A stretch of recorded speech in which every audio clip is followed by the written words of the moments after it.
M S news کی ناظرین السلام علیکم۔ آج کا ہمارا اہم ٹاپک ہوگا کمشنر راولپنڈی اور نون لیگ والے ملے ہوئے ہیں اور نون لیگ والوں نے میڈیا پر کیوں چڑھائی کر دی ہے، اس کے بارے میں ہم آپ کو مکمل انفارمیشن دیں گے۔ ویڈیو آپ نے اینڈ تک دیکھنی ہے تاکہ آپ کو مکمل ہماری طرف سے انفارمیشن مل سکے۔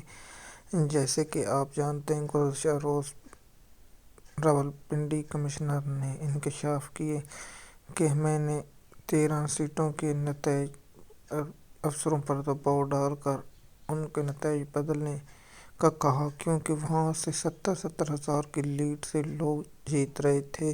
اور راولپنڈی کمشنر نے انکشاف کیا ہے کہ ابھی تک بھی ٹھپے ووٹوں کے لگ رہے ہیں اور یہ کام جاری ہے۔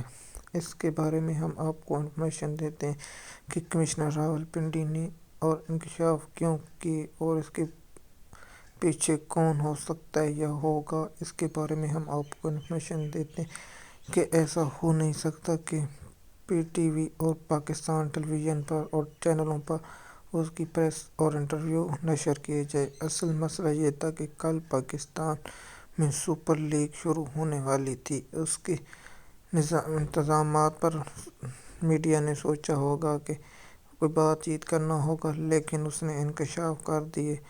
اسٹیڈیم میں جا کر ایسی پریس کانفرنس کر ڈالی کہ پاکستان اور اندرونی بیرونی لوگ حل اور یہ سوچ نہیں سکتے تھے کہ کمشنر ایسی انکشاف کر سکتا ہے، کیا کمشنر دھاندلی کر سکتا ہے یا نہیں۔ اس کے بارے میں بھی ہم آپ کو آگاہ کرتے ہیں۔ کمشنر کے پاس اختیارات پورے ضلع کے ہوتے ہیں اور راولپنڈی ڈویژن میں 13 نشستیں تھیں، جس میں اور 26 صوبائی اسمبلی کی۔ اگر 13 نشستیں جیتی تو پھر 26 کل ملا کے پاکستان تحریک انصاف کی 39 سیٹیں بنتی ہیں، جسے پاکستان تحریک انصاف کو 39 سیٹوں پر یہاں شکست دی گئی۔ راولپنڈی سے یہاں سوچا بھی نہیں جا سکتا تھا کہ پی ٹی آئی ہار سکتی تھی۔ جیسے کہ آپ جانتے ہیں، میجر طاہر اگر کس پارٹی سے بھی ہو وہ مضبوط ترین امیدوار ہے، اس سے بھی رہے گا، پھر چکوال سے، پھر راولپنڈی کی سیٹیں، پھر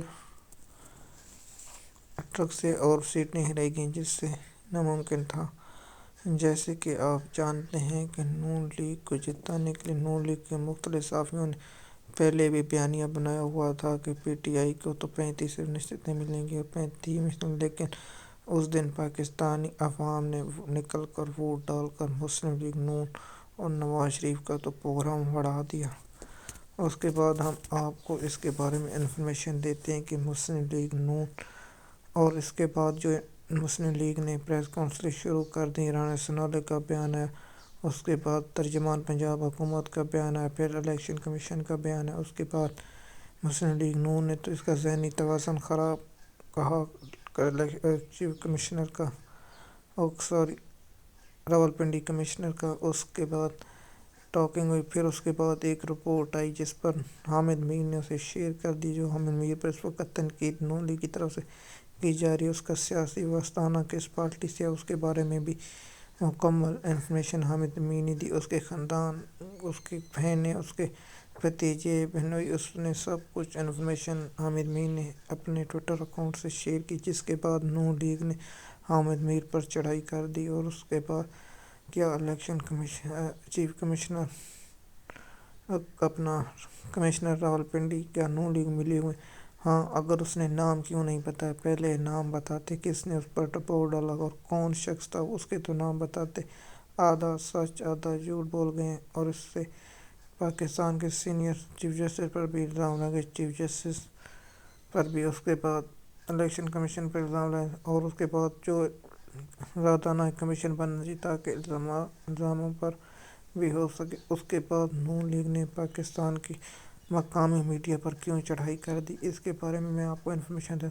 جب سے 9 مئی کا واقعہ ہوا، اس کے بعد پاکستان پی ٹی آئی کے خلاف جو بات خلافت سب چینلوں پر ایک زبان ہو کر چلتی تھی، جو بھی پاکستان کے نجی چینل سب ایک ہی زبان ہو کر چلتے تھے، لیکن کچھ عرصے بعد گزرنے کے بعد کچھ صحافی بات کرتے لیکن نہ ہونے کے برابر کرتے تھے۔ اس لیے پاکستان کے صحافہ نون لیگ نے پاکستان کے صحافت جو تھے ان کو بھی نکال دیا، چینلوں سے چھٹی کرا دی بہت سے صحافیوں کو۔ اور اس کے بعد پاکستان میں میڈیا کال اچانک کیا ہو گیا کہ پورا 2 گھنٹے لگاتار اس پر ٹاپک پر بات کرتے رہے اور اس پر خاموش نہ رہے۔ اور نون لیگ نے میڈیا پر کیوں چڑھائی کر دی؟ کیونکہ یہ 13 سیٹیں مسلم لیگ نون کو صرف اور ایک پیپل پارٹی نے جیتی ہے۔ یہاں سے یہ بھی بتانا کہ یہ ناممکن تھی۔ پاکستان تحریک انصاف راولپنڈی میں مضبوط تھی اور چکوال میں مضبوط تھی، لیکن وہاں بھی پاکستان تحریک انصاف کو ہرایا گیا، اور مری والی سیٹ بھی پاکستان تحریک انصاف کو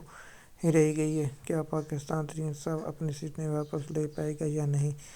پاکستان تحریک انصاف احتجاج اور اس کے ساتھ قانونی جنگ لڑے گی۔ اور کیا وفاق میں حکومت مسلم لیگ نون بنائے گی یا نہیں؟ مسلم لیگ نون کو پیغام دیا گیا ہے کہ اگر آپ وفاق میں حکومت نہیں بناتے تو آپ کو صوبائی حکومت بھی نہیں بننے دی جائے گی۔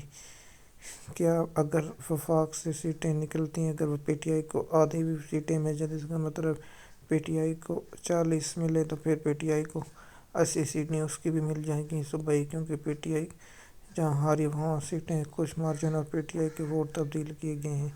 کیا پاکستان تحریک انصاف اپنی سیٹیں لینے میں کامیاب ہوگی؟ ہمارا اگلا ویلاگ انتہائی اہم ہوگا اور اس کے بارے میں ہم آپ کو ثبوتوں کے ساتھ بتائیں گے کہ پاکستان تحریک انصاف کی کون کون سی سیٹیں تھیں اور کون کون سی ہرائی گئی ہیں۔ اس کے ہم ڈیٹا اکٹھا کر رہے ہیں تاکہ آپ کو مکمل انفارمیشن مل سکے۔ اگر آپ ایم ایس نیوز چینل پر نئے ہیں تو چینل کو سبسکرائب کریں اور لائک کریں تاکہ آپ کو آنے والی ویڈیو مکمل مل سکے۔ شکریہ۔